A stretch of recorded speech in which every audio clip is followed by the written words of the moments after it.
If a dinosaur landed in your backyard tomorrow, you might not even notice, because dinosaurs are already there, every morning, singing. Welcome back, my friend. Today we are going to talk about birds. And here is the secret I want you to carry with you all the way through this episode. Are you ready?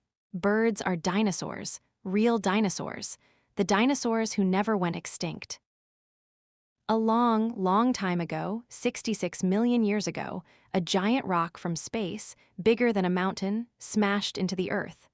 The sky filled with dust. The sun went dark, and most of the dinosaurs died. But not all of them. Some of the smaller, feathered ones, the ones that could fly or hide in burrows or eat just a few seeds, they survived. They kept living. They kept having babies. And those babies, over millions and millions of years, slowly became the birds we see today. So when a sparrow lands on your windowsill, that is a real living dinosaur, looking at you with a dinosaur's eyes. Okay, so what makes a bird a bird? Let's look at the checklist. The first thing, and this is the big one, is feathers. Birds are the only animals on Earth, the only ones that have feathers. No other living creature has them. A feather is a beautiful, lightweight, super strong little structure, and birds have thousands of them covering their bodies. Some feathers are for flying, some are for keeping warm, some are just for looking pretty so a bird can find a friend. Next thing, birds have hollow bones.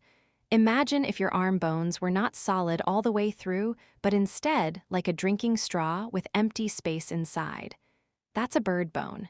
It is just as strong, but it weighs much less. Which is helpful, because if you are going to fly, you do not want to be heavy.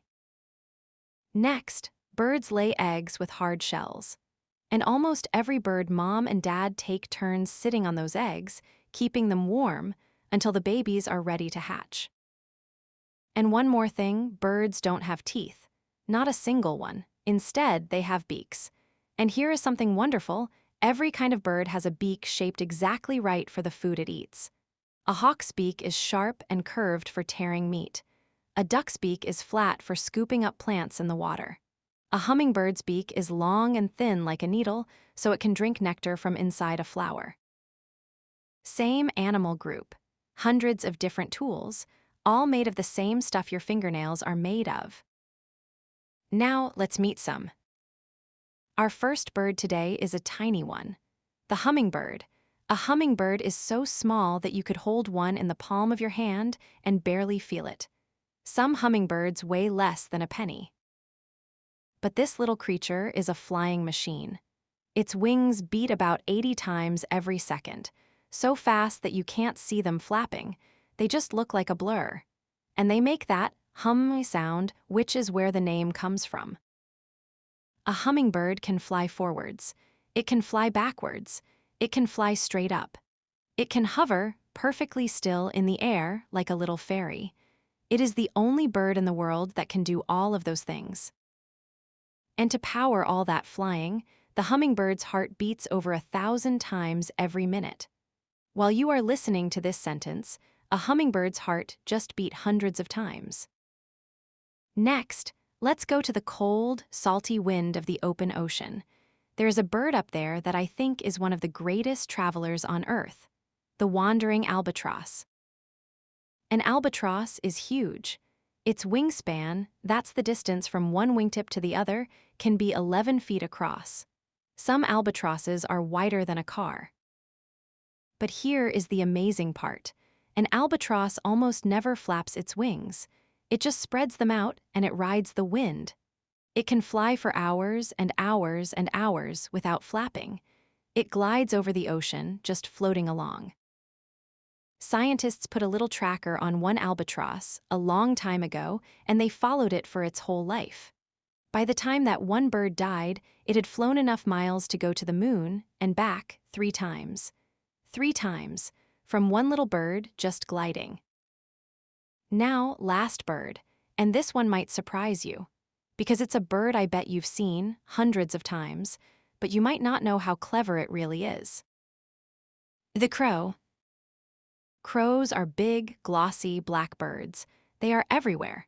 In cities, in forests, in farms, even in the desert. And crows are, scientists believe, some of the smartest animals on the entire planet. Crows can solve puzzles, real puzzles. If you put a piece of food inside a tube, and the only way to get it out is to bend a wire into a hook and fish it out, a crow will figure that out. By itself. Crows recognize human faces. If a person is mean to a crow one day, that crow will remember. And not just that crow, the crow will tell its friends. So a week later, when that mean person walks down the street, a whole group of crows will swoop down and yell at them. Crows leave gifts. There are stories of kids who feed crows in their backyards, and the crows bring them little presents in return. Shiny buttons, bottle caps, a single bead, a piece of broken glass, tiny treasures. A crow knows you, a crow can remember you, a crow can plan ahead. Birds are incredible. So next time you are outside and you hear a bird sing, really listen. Look up. That little singer has feathers no other animal has. Hollow bones, a beak shaped exactly right for its food, and somewhere deep in its ancestry, it has dinosaurs. There are about 11,000 kinds of birds in the world, from the giant ostrich that cannot fly to the tiny bee hummingbird that weighs less than a penny, from the bright pink flamingo to the deep black raven, from the bald eagle that hunts fish to the little wren that hops around your garden looking for spiders. All dinosaurs, all singing, all right outside your window. Next time, we are going to meet a group of animals that has been around even longer than birds. A group that doesn't keep itself warm, but soaks up the sun instead. A group with scales and tongues that taste the air. We are going to meet the reptiles. Until then, my friend, the next time you hear a bird sing, remember what it really is, and smile. Goodbye for now.